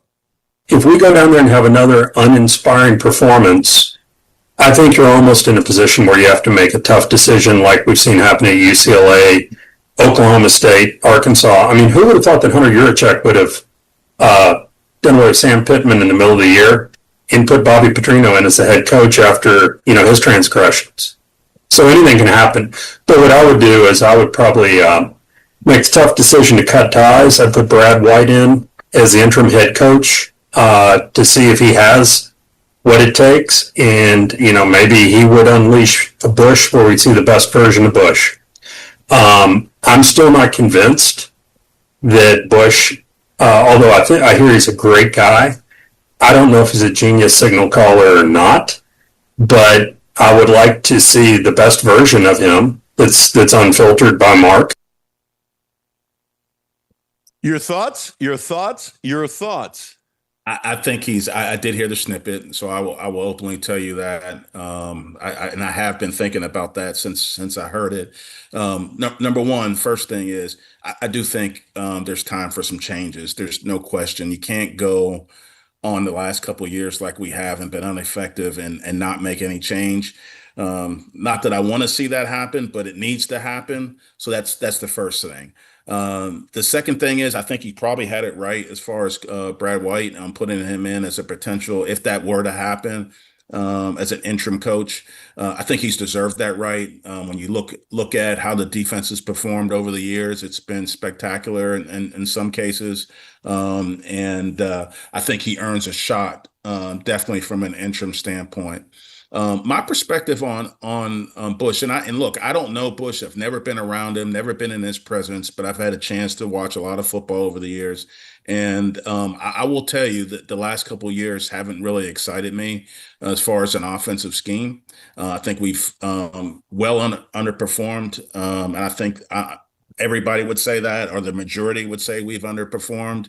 And, regardless of talents, his responsibility to run an offense that's effective in the SEC, and we just haven't got the job done. So I'm not smashing a guy that I don't know, but I'm just being honest and unfiltered that our offensive performance the last year and a half has just not been very good at all.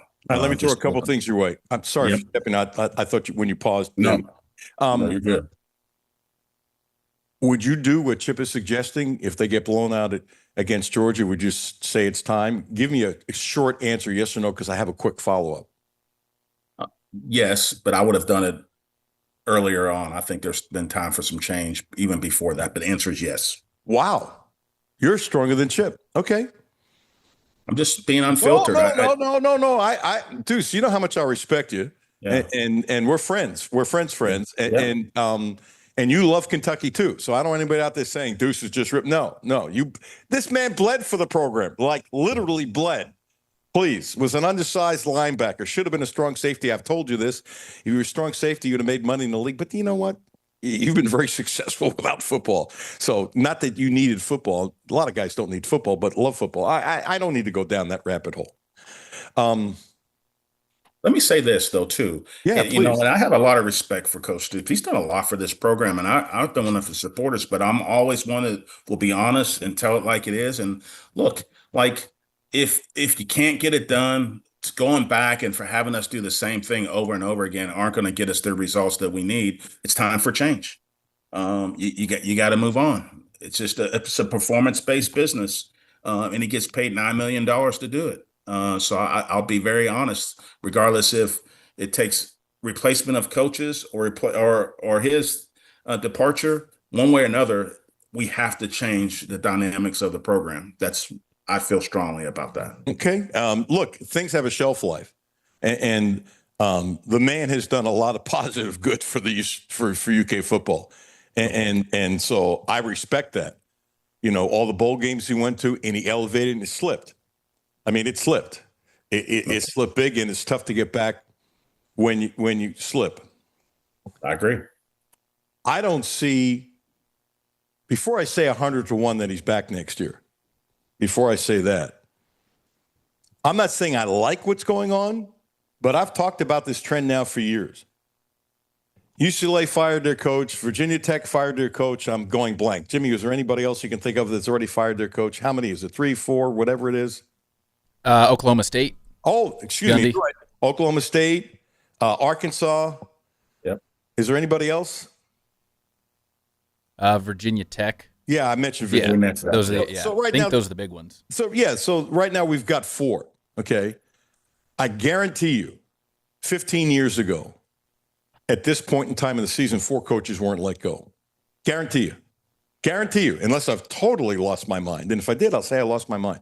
Or my memory, it forgets it. And sometimes but here's what's happening. When you let somebody go during the season, as much as Petrino wants the job, and maybe he's been already guaranteed he has a job. I bet he hasn't, by the way. You now can do your national search. Because here's the problem, and I stand by this. Let's play a quick game. I've explained this before, and I'm going to do it again, and I bet 1,000-1 you agree with me. You wait to the end of the season, but you already know you're going to make a change. Keeping secrets is a difficult thing to do. It just is. Okay, so now there are certain agents you go to, and there have been conversations. I know this is factual. There have been conversations where an AD calls up, you know, if I let this guy go, would you be interested? Or I'm going to let my guy go, which they don't like to say unless you're really trusted. But then that agent has to tell his coach that there's a job there that they might be interested in him. He's going to tell his wife. Can you imagine not telling your wife? No, I can't. With social media, very often the third or fourth party is the one that has it leaked. So this is what you can do. If you do that and the story leaks, now that AD looks embarrassed. Now that AD has to answer his boosters, who might not like who he's talking to, which is another problem. Now that AD has to answer to his president. How did this story leak? What are you doing? Do you not know what you're doing? You can't do what Vince Morrow said. Well, I didn't want the story to come out. Didn't think it would come out. That's BS. That's BS. Oh, I wasn't ready for the story to come out. Nobody cares what you think about that, Vince. Seriously, stories get out. If somebody has a mouth, stories get out. And as smart as Vince is, that was a stupid answer. Oh, it was a stupid answer. And so by firing people now, you can get a jump on the job. One more. Now you're firing people, and I use Will Stein as an example. He's probably going to be a head coach next year or the year after. Former quarterback at Louisville, considered a very bright young offensive mind. I'm not saying he should be here. I'm just using him as an example. He's going to get offers. I'd be shocked if he hasn't gotten offers already. Now, let's say you're the UCLA AD and you want him. Well, somebody else might want him too, and you can quietly wrap him up. And if that leaks out, which it can, there's a way to get around that where you don't look as bad versus if you still have a coach. What I'm trying to tell you, long-winded because I got a big mouth, this trend of getting rid of coaches during the season, whether I like it or not, is not the future. It's here. It is here. It is here. And so whether it's Stoops or somebody else, let's say you put Brad White in as the interim, you're not guaranteed Brad White the job. And now if you're Mitch, you can talk to anybody in the country. You know, let's say there's a coach at Tulane, whether he wants to come here or not, he's going to get offers. Okay. And could you get a deal done privately? Yes. By the way, do you know these contracts, these big deals, you know, they're often done very quickly? No, I did not know that. Okay. So what I've been told is that it's almost like a boilerplate thing. Okay. And you really have some of these contracts. I've seen the contracts. It's open records. You know, Herald Leader had it. We had it, I'm sure, 27 and 30. It's not like this was any great scoop. And I regret throwing out all those contracts. Didn't have a huge stack, but after a certain while, I got rid of some. But I had a pretty good stack of contracts when I left TV. Should have given them to Keith. I don't know why I didn't. He probably didn't want them because some were old. Neither here nor there. But they have all these wherewithals and this and the cars. But basically, the contract is one page. And if you're a guy like Jimmy Sexton, I haven't talked to him, but I know people that know him. He can negotiate a contract in about in an hour or less. What are you getting paid? You know, the stuff with you know, the cars and the number of tickets and that kind of stuff. He can either do it or you do it later. And once you have a deal, that's going to be done up and back. You know, it's not going to be.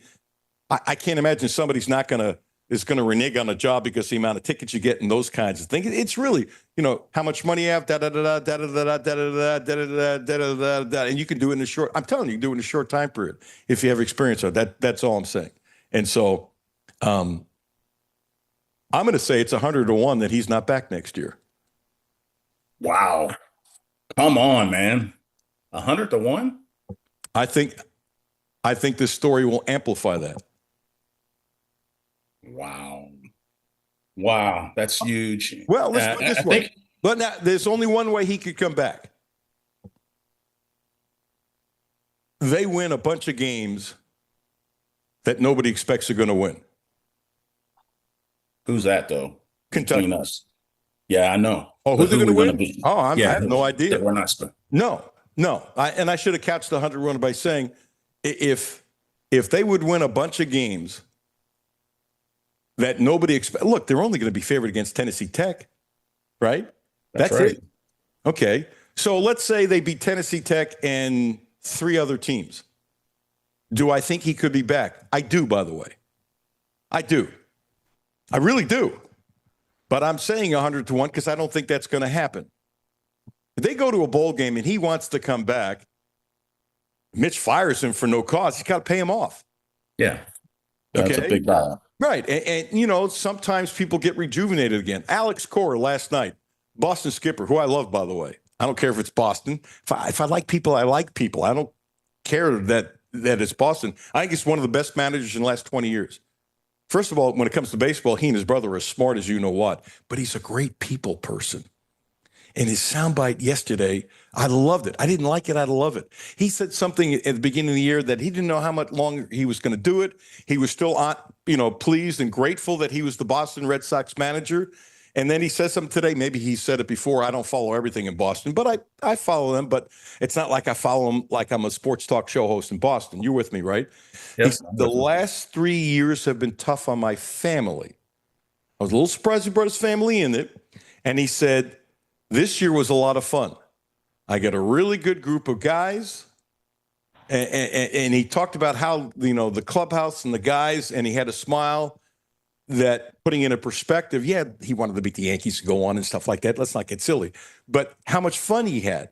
And so I think from what I saw last night, something happened, whether it was himself, maybe the team, maybe the circumstance, maybe what management did with players. I actually thought, I wonder if it was something with Rafael Devers not being on the team anymore, addition by subtraction, because there were some people think he was a pain in the you-know-what with a double standard. I don't know if that's true, but I think people will speculate that. I bet it's in a Boston column today, neither here nor there. But he sounded happy, even though they lost. Putting in perspective, only one team wins. And I thought Boston had a hell of a season. Heck, the game they won against the Yankees, they won on small ball. They won on small ball. I loved how they ticked me off, but I loved how taking the extra base. They run from the first step. Why doesn't everybody do that? I can't stand lazy players. The only player I forgive for that was Stanton, because if he runs hard, he might pull something. I think that's different. Right. There's probably a couple guys like that in the major leagues. But outside of that, because I would rather have him jog to first, never beat out a hit. But if I get an extra 150 at bats in him, I mean, his home runs and RBIs per at bats were ridiculous. I don't know if anybody in baseball had a better one based upon his at bats. I'm getting on a tangent, but the point is, you can't change your mind. So suppose, for example, let's be positive. Kentucky wins 5 games from the rest of the season. Let's say the players on the team hear the story. Let's rally around Stoops and let's be great. And they end up winning, let's say, 6 or 7 games. Could Stoops then start having the time of his life? Yes. Could it change? Yes. But listen, man, if somebody and by the way, I'm not doing to couch what I'm saying.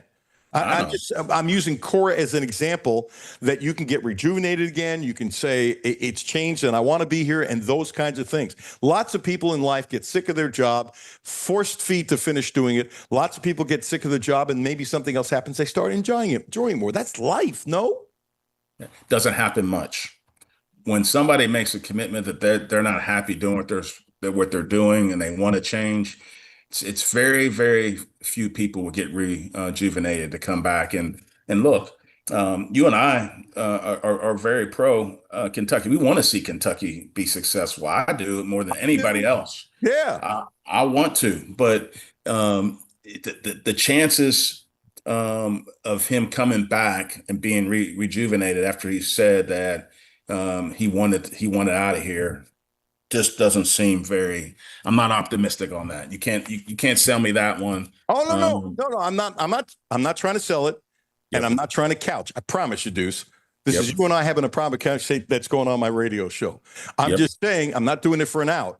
I'm just saying that I think Cora changed how he feels about being a manager. I got you. Okay, that's fair. That's fair. And so the analogy I thought set it up perfectly because it just happened. And he sounded like he was a little surprised, by the way. And I'm glad he still managed. He's great with people. He's a class act. My goodness. And I love the fact that somebody asked him a couple years ago, well, why don't you bring your brother on the staff? He says, because we fight too much. And his brother's a hell of a coach, by the way, but that's neither here nor there. I'm just saying there's a possibility, not to make myself not look bad, but people change their mind because I don't care what anybody thinks about that. But if they would win 6 games this year after all this, he might be fun again and he might be rejuvenated again. I'm just saying. Odds of that happening? Slim. Very slim. I'm with you on that too. Yeah. I can't see it. You threw me. What happened? Hey, he just disappeared. All right, let's do this. That was weird. How many times does that happen? Where a total disappearance? Yeah, normally it would lag or something in them, but that was very strange. He just texted me, lost you. Huh. So I'm telling him to come back in? Yeah, I can let him. Yeah, I know you will, but that was more for him than for you. Jimmy, I don't worry about you. If I got to worry about you, I got issues. He's coming back in now. How quick can you get him back in? Let's do this. Let's just take a quick break. Terry Page, Terry Page, a great licensed massage therapist. Terry and Moan have helped me tremendously. Go to naturalhealingandpainrelief.com. Naturalhealingandpainrelief.com. Get a free call. Tell her issues. She'll tell you what she can do for you in Butler, Kentucky, Monday and Tuesday, in Lexington the rest of the week. She's been a blessing for me. I mean, just literally a blessing. And many of you have gone to see her because you trust me or you need somebody. Trust me. She has been spectacular for me. She's a healer. You know, she sends me clips on stuff, on ways to help me just because we're friends. And she does it for anybody. Terry Page. Terry Page.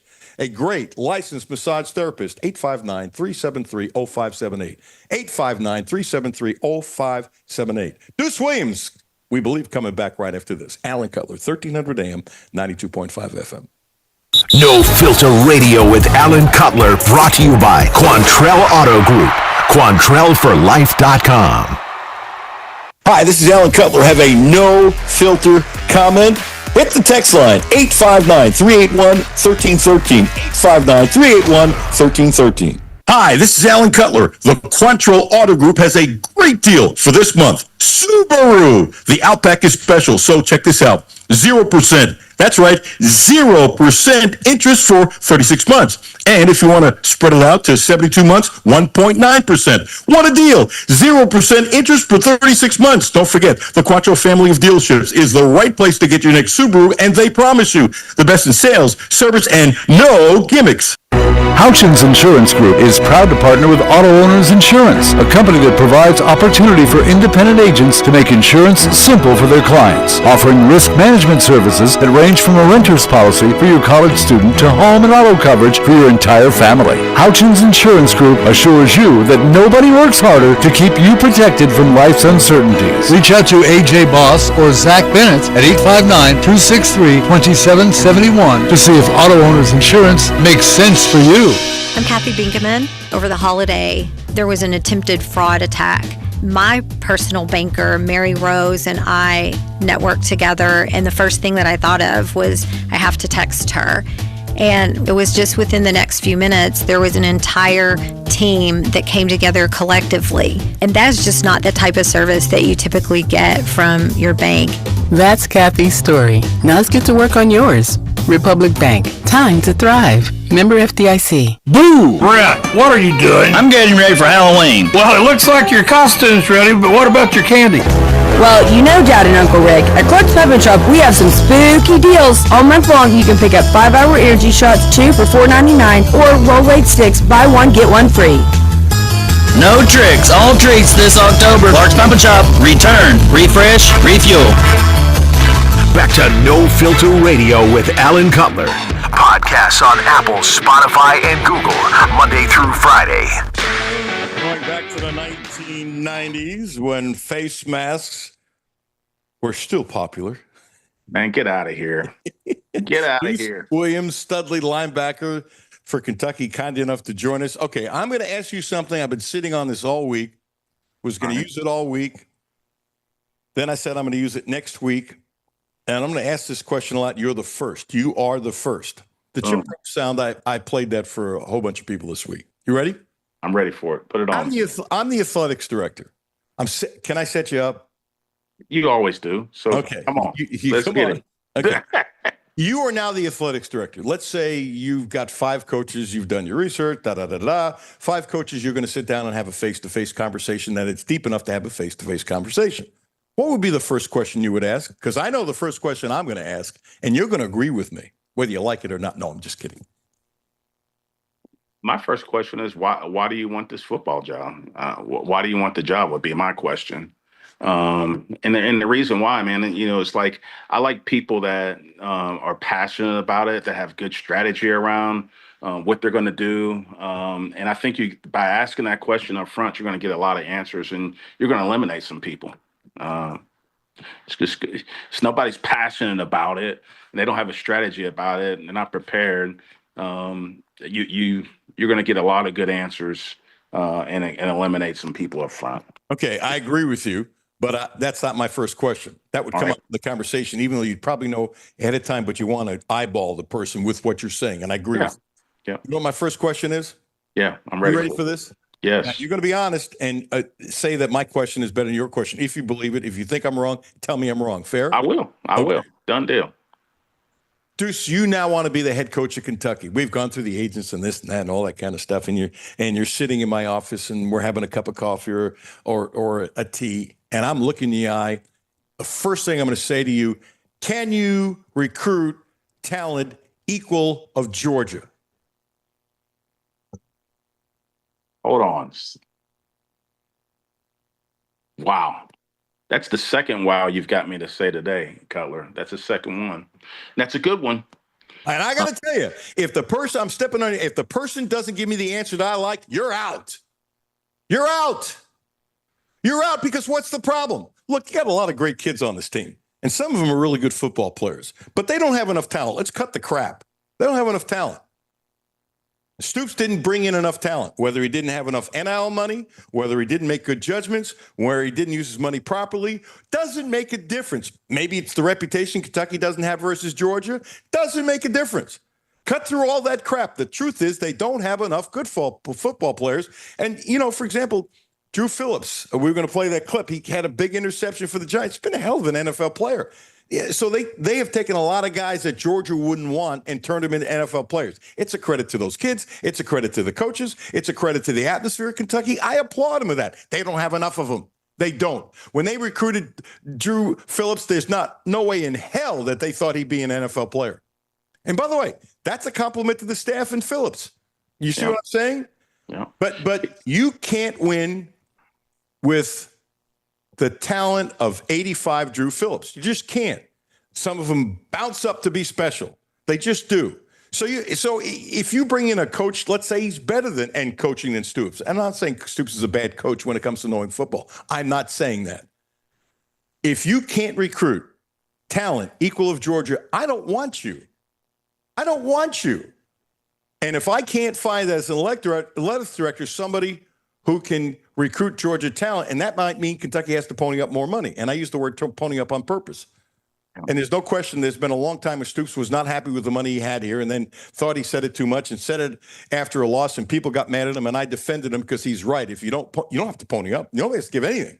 But if you don't pony up, you can't have a program. Yeah. You just can't. I don't like it. It doesn't matter what I like. Now, do you like your question as the first question better or not? I like your question better, but there is a but there. Okay. If anybody was asked that question, my response would be, and I think it would be a fair response, is the answer is yes, but are you going to give me the resources I need to be able to do that? That's exactly what I would say back if I'm sitting in your shoes. Yes. Yep. So I think your question is a much better question. I think it's fair, and it's one that needs to be answered up front. And if we don't have the horses, we can't win the race.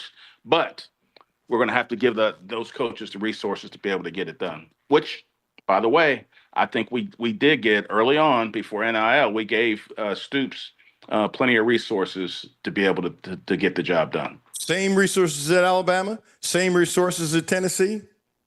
No. Well, that's who you're competing with. Now, you can give some, for example, it was Kansas State. They put a lot of money in their program.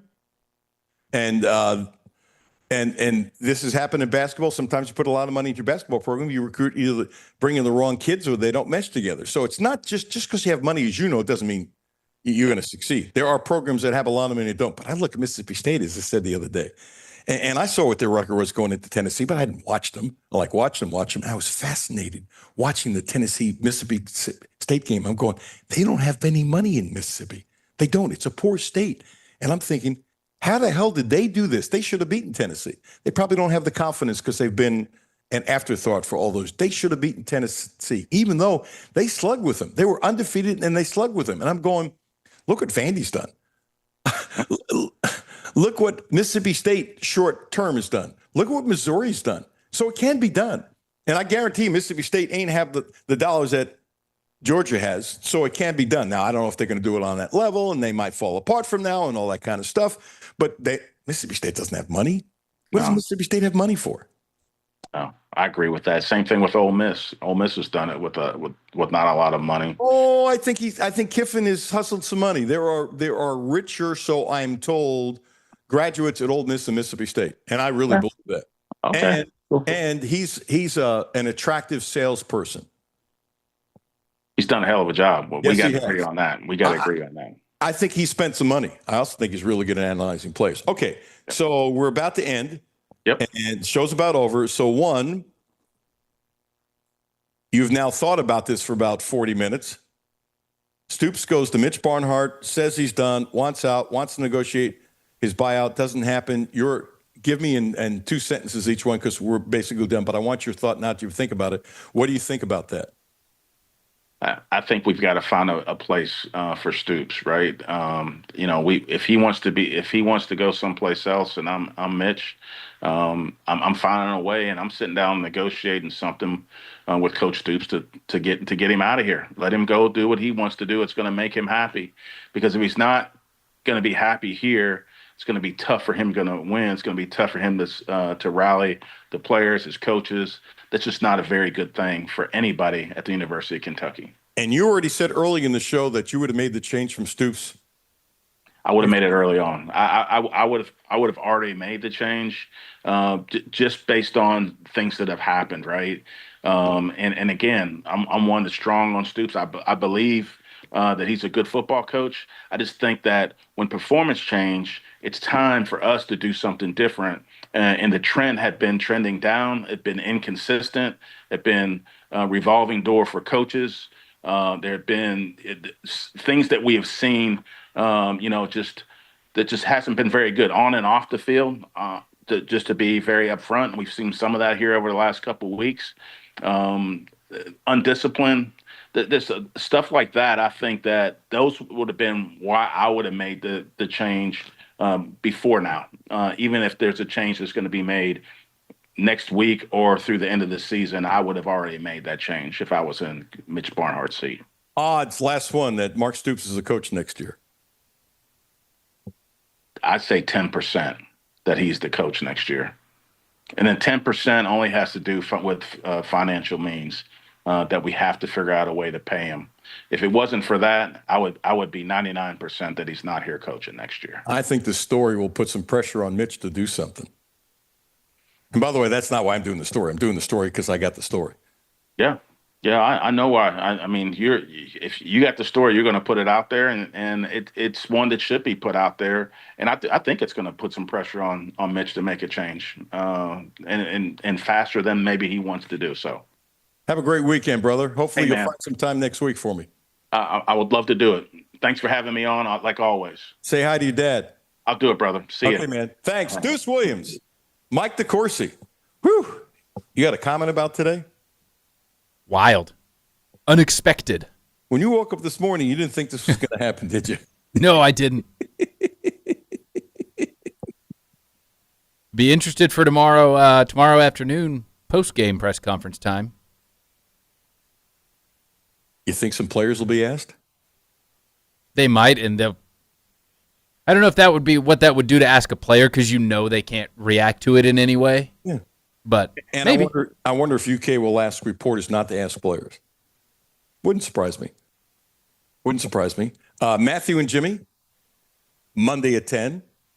I'll be back at noon. Brad Taylor coming up next. Jeremy Caudle will be one of the guests on Monday. Have yourself a great weekend. And I would love for Kentucky to upset Georgia. That would be really, really, really cool.